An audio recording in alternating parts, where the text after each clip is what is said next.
Just 10 days ago, 4 teams started building these cars. They only had 10 grand and they fought against the clock. Every year, these teams face an impossible task. It's almost like the horsepower gods don't want us doing this. But they keep going. They do not give up. One team is going to walk away with 10 grand and their car. And 3 teams walk away with none. This is going to change someone's life.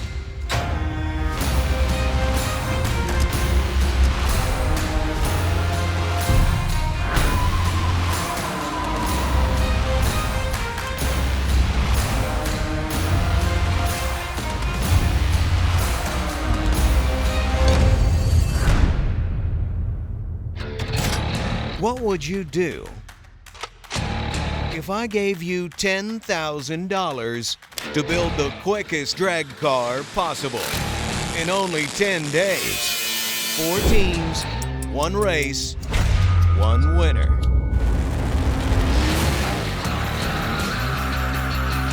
I may be out of my element, but he's out of his league. If you're gonna play the game, you gotta play chess, not checkers.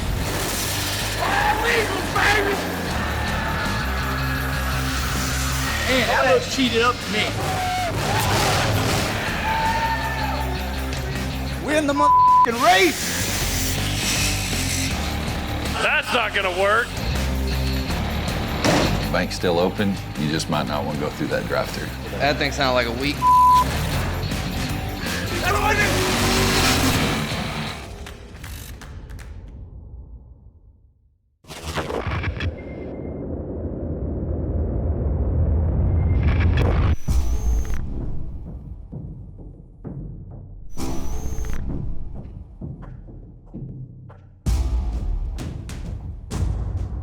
Welcome to the 10K Drag Shootout No Prep Edition presented by Lucas Oil. First, I want you to look all around the room and see who's here. Everybody here is competitors. Each of you guys have 10 days and $10,000 to build the fastest drag car possible. The stakes have literally never been higher than they are now. This is no prep. We've never done this before. Now, I'm going to call out each team and I'm going to give you your $3,000 in cold hard cash as well as your money to spend on summitracing.com. Summit Racing is providing each of you with $7,000 to spend on their site to help build your car, and they're giving you overnight shipping. So team number 1, Jim Howe, homegrown. I'm Jim Howe, team homegrown, 2nd generation drag racer. I wanted to bring the people that are closest to me and the ones that are a big part of our championship drag racing efforts. In tail, that meant bringing my family because that's who we are and that's what we do. Bringing Dad on the show, being able to build a car. I was fortunate enough to pick up on my dad's years and years of experience, and then I got to start with that. Then along came my wife, Amanda, who's got a drag racing background and loves this stuff, as much as I do. We love working together. We work together on his race car all the time and my race car. Brett Moore, he's an incredible machinist. It's kind of like my dad in a way that he can do anything. And then of course, David Reese has a killer chassis shop, Reese Brothers Race Cars. David needs no introduction these days. We could have built an ice cream truck, just to be honest. David Reese can build anything, and it's going to be fast. For my team, as long as we all put in 110%, I'm not going to be upset. But we came here to win this, and on race day, that's what we're going to do. Marcus Thompson, team out in front. I'm Marcus Thompson. I'm the driver and the team leader of Out in Front. They're all friends, we all love cars, we build cars together. We see each other on a daily basis. It's not like, hey, we came out here to do a TV show. Our team consists of Bobby Stevenson, he's another team leader. We got Joe Zemelinsky, all-around guy. Dude, anything with a motor and wheels and I can go fast enough to do something stupid on is me. And we got 2 fabricators, we got Donald and we got Brandon. They're fabricators, they're doing the turbo kit and the cage. We like the no prep stuff because that's what we do. All the cars we build are 28-inch tire cars for street racing, and it's a budget cars. That's what we do, period. We're building this car to win, we're building the car to keep it, we're building the car as it was our own. We're not slapping together a box. Next up, Mac, also known as Mid-America Customs, leader Adam Hodson. My name's Adam Hodson. I am the team leader of Team Mac. Also half owner of Mid-America Customs, which is kind of where the Mac name comes from. The other half of the business is Nick Taylor, who's the driver here on the team. I'm a street racer. I only do no preps. I do a lot of the EFI and the tuning, wiring. Nick does a lot of the fabrication stuff. Wesley Butler, he's also a fabricator in the group. He's been doing things with us for probably the last 4 or 5 years. He's a great kid, super talented. Mick Bodigan, he's the elder of the group. He's like a really good resource for us when it comes to putting motors together. Todd Gunder, he's got a good attitude and he's willing to do anything we ask of him. It's going to be mostly chassis, brakes, suspension. He'll do some of the wiring and engine assembly also. Matt Donovan, with him being a drag week guy, he's kind of have a similar attitude to the rest of us. You know, you'll get things done no matter what, because sometimes you don't have a choice. Like, you're either on the side of the road or you get the car fixed. You know, we will get it done immediately, and no matter what it takes, we'll make it happen, and that's kind of how it works for us. And last but certainly not least, Team Villain Squad with Gio Ramos. I've been doing no prep for a while. We work with a lot of street cars, a lot of no prep cars. We were called last minute. We literally had no preparation for this. We didn't know each other personally before this competition. It's kind of crazy, but I guess at this point it's gonna take something crazy to pull it off. And I think we got the right people for that. So we got Nate, great fabricator, knocking stuff out left and right. We got Russ, man, he's another great fabricator. Then we got Ben Freeman, he's a fabricator and he tunes stuff as well. Then we got Kelby, he's another tuner, he does wiring. We got Justin, he's real smart with the laptop as well. Justin's gonna kind of keep our budget together. You know, we're sourcing parts, we're trying to see where we're at. You get excited when you get the call, sure, you get excited, but then reality strikes and you're kind of like, okay, we literally have no time to do this. By no means was it gonna be easy, and they were crazy enough to say yes to it. The last girl getting invited to the prom, but here we are. All right, teams, I cannot emphasize enough, this is a competition for $10,000 and you get to keep your car. Now that the formalities are out of the way, I'm sure you guys are all jonesing to look at the cars, right? Yeah! All right, let's get to it and check out the first car.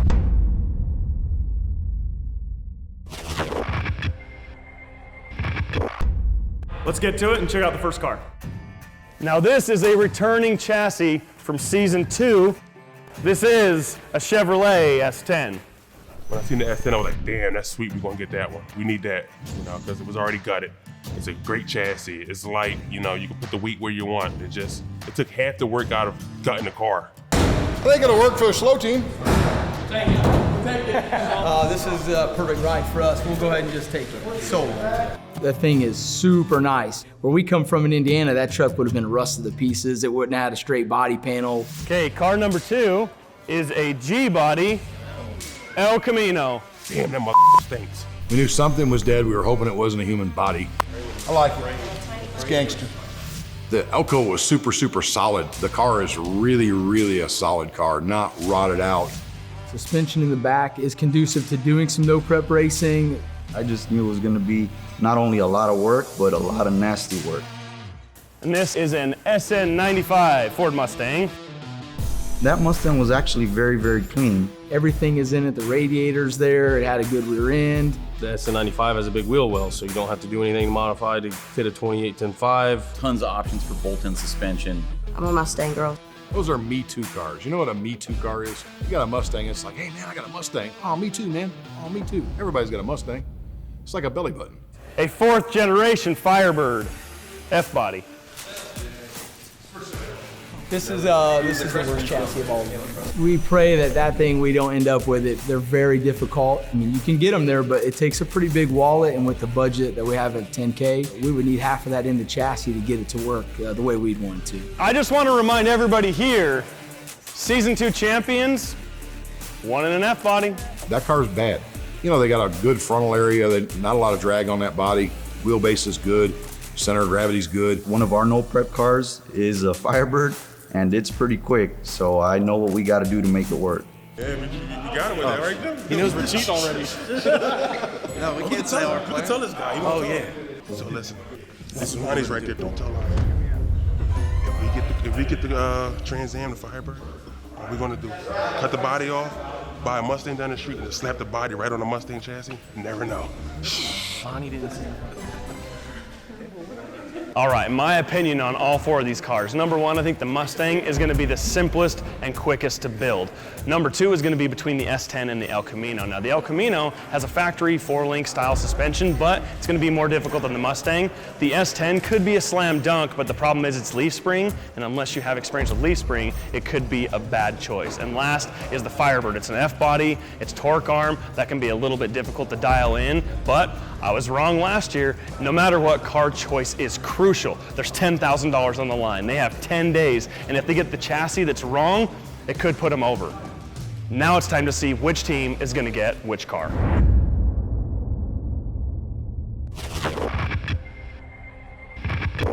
Now it's time to see which team is going to get which car.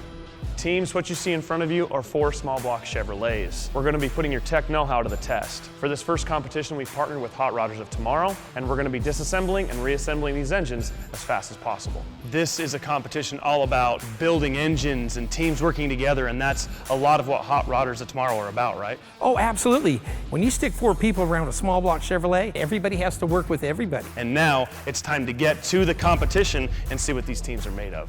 Initially seeing that, it was like, oh man, what are we gonna do? I mean, I haven't touched a small block Chevy in about 7 or 8 years. Take one apart and put it back together in 45 minutes with everything torqued properly. That's pretty hard. Can't use cordless tools, you gotta use hand wrenches. It's been 25 years since I had a speed wrench in my hand. Teams, are you ready?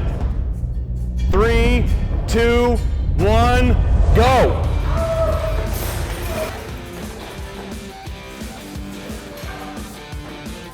The engine disassembly and rebuilding has started right now. The tension is so high right now. This is going to determine car choice, and the right car can make or break any team's builds and plans, and I'm sure that each team has a specific car they're looking to build, and this is going to determine everything for the next 10 days. Right now, I'm with Team Mac, and it looks like they've already got the valve covers off, they already have the headers off, they are hustling, trying to get this thing disassembled as quickly as possible. Yeah, Mick got it. The engine build challenge, the biggest thing to being successful with it was going to be communication. You have 4 guys that are working in a very close proximity together and under a time crunch. So as soon as that happens, everybody's just up on the rev limiter trying to get things done as quick as they can. All the teams are at a point where the valve covers are off, they're starting to undo the rockers, they're starting to untorque the cylinder heads. It's crazy, my heart's going right now. So team out in front is arguably in second place. They are super close to having the engine completely disassembled. Oh no, I'm wrong. Their engine was fully disassembled and they're getting ready to put it back together. So Team Mac and team out in front are neck and neck right now. When we first came in to do the first challenge, I was like, damn, this is not too bad. You know, we do this for a living, we build motors. As you go into the challenge, it's actually pretty hard. You know, you're trying to sit up there and torque everything and do everything in sequence and properly. You got 3 other guys around you on one engine. The engine ain't but so big.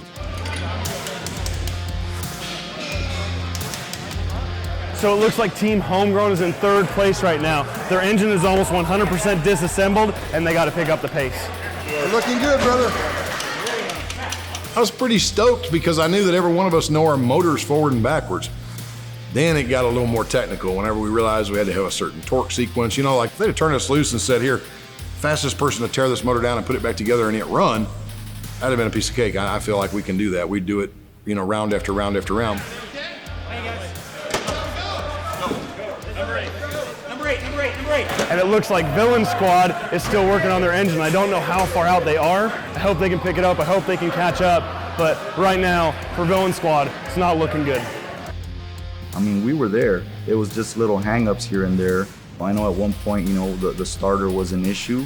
These guys gave it 110%, which I cannot ask for more. But little things here and there started adding up. But I mean, we were in the running. I looked over and these guys, we were 8 pistons in and some of them were barely getting torn down. To realize we had pulled that far ahead of everybody else was really surprising. But it was such an uplifting feeling also to know that, man, we are actually just kicking the out of these guys. Lonnie, how much time do these teams have left? So we started with 45 minutes. We are now inside 10 minutes. They've been given the 10-minute warning. They'll be given another warning at 5 minutes, and then they'll hear the whistle blow at tools down. I have some faith in a couple of the teams, but there's also a couple teams, I don't know if they're going to have engines together. This competition, although it looks like you may be behind, all it takes is one hiccup, and the next team moves ahead. It's going to be exciting as the finish. We know pretty much who's going to finish one, but 2, 3, and 4 is still yet to be seen. If you noticed in the beginning, we were doing pretty good, but at the end, we had a couple little mishaps, slowed us down a little bit.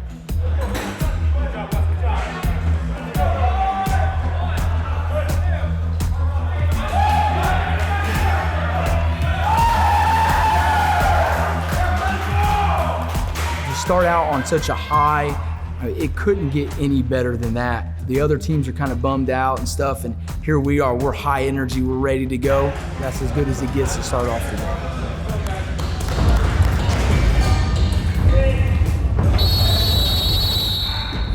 Tools down! I'm pretty sure Satan was looking for air conditioning in here that day. That's how hot it was in here. Maybe it was heat exhaustion, maybe it was just that, we just couldn't come together. We made a lot of mistakes that ultimately cost us in the end. The first competition for car choice is over. Even though Mac finished first, that does not mean they automatically win. Right now, the judges, you can see them working behind me. They're checking over all the engines, checking torque specs, making sure everything's in the right place. We have to deliberate to them because it's under their specifications. Who knows who came out on top?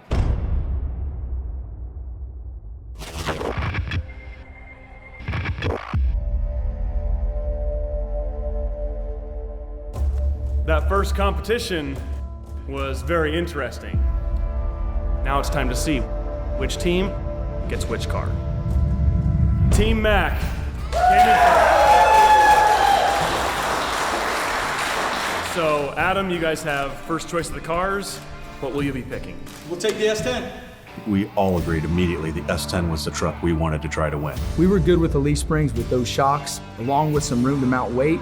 We knew we could get the weight bias where we needed it to make it go right down the track with no problem. Now, second, third, and fourth, nobody really knows.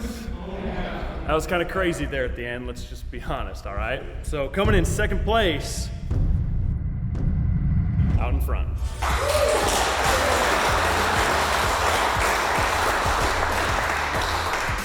So, Marcus, which chassis are you guys going with? We're going to go with the Mustang. You had me, all right. It's an ugly-ass Mustang. This is what we do. This is easy, cookie cutter we call it. This is a big deal, third and fourth. And talking to the judges, very, very, very close. So coming in third, Villain Squad.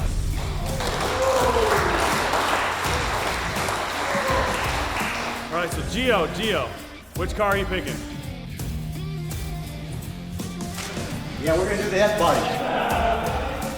I race on streets, I race on airports, and I know what time that car runs. I think we're gonna be very competitive if I even run close to the number that I've been running in Texas. That means Team Homegrown, fourth, you have the El Camino. You wanted the Elko the whole time. So there was a little trickery that went on in this whole deal. We knew that Adam was going to go for that S10. He wanted it because we had kind of dropped some hints that we wanted the S10 when it was always that we wanted the G-Body. I even went as far as to put an ad on my Facebook page looking for a manual S10 steering box. What Adam didn't know is that a manual S10 steering box also fits any G-Body. This entire build has been based around the El Camino, so we're pretty happy that we got it.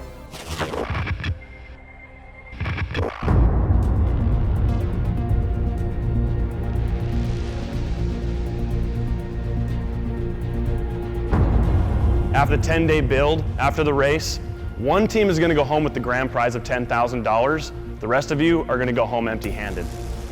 This is the big challenge. This is the biggest challenge of them all.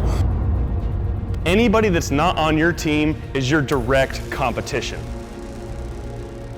We just do not have the time for any type of mistakes. $10,000 and a full-blown race car, or nothing. We got this. Those are the hours that are remaining in today to work. Once that gets to 0, you're done for the day. 3, 2, 1, go! 10 days is not enough time to build a 1,000 horsepower no prep drag car. But Team Mac, Villain Squad, Homegrown, and Out in Front are up to the challenge. It all comes down to one final race, an 1/8 mile of no prep track.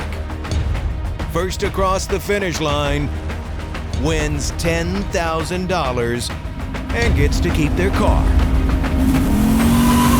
Next time on the $10,000 track shootout.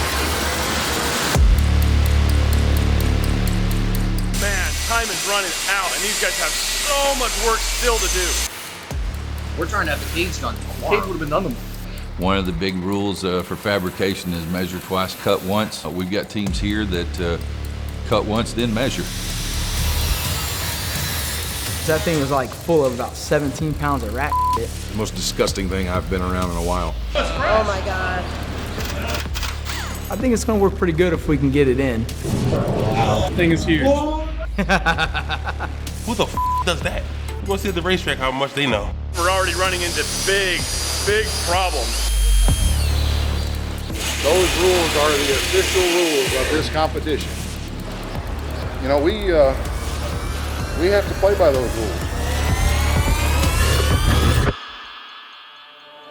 Talk to me a little bit about Hot Rodders, what you guys are about and what you guys do. What this is a national high school engine build competition.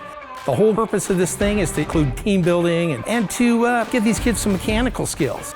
Those kids were so fast. We knew right up front we weren't doing it in 26 minutes or 25 minutes like they did. That wasn't going to happen. And we were right. It didn't happen. We didn't get it done. That was a slow time for them from what they said. And I do believe it because normally they do something like 17 or 18 minutes from what I've seen. I videotaped it with my phone just so we could review it a little bit after it happened. If we thought they did something a certain way, we could go back in the video and kind of check it out. I wish it would have been something like that when I was going to school.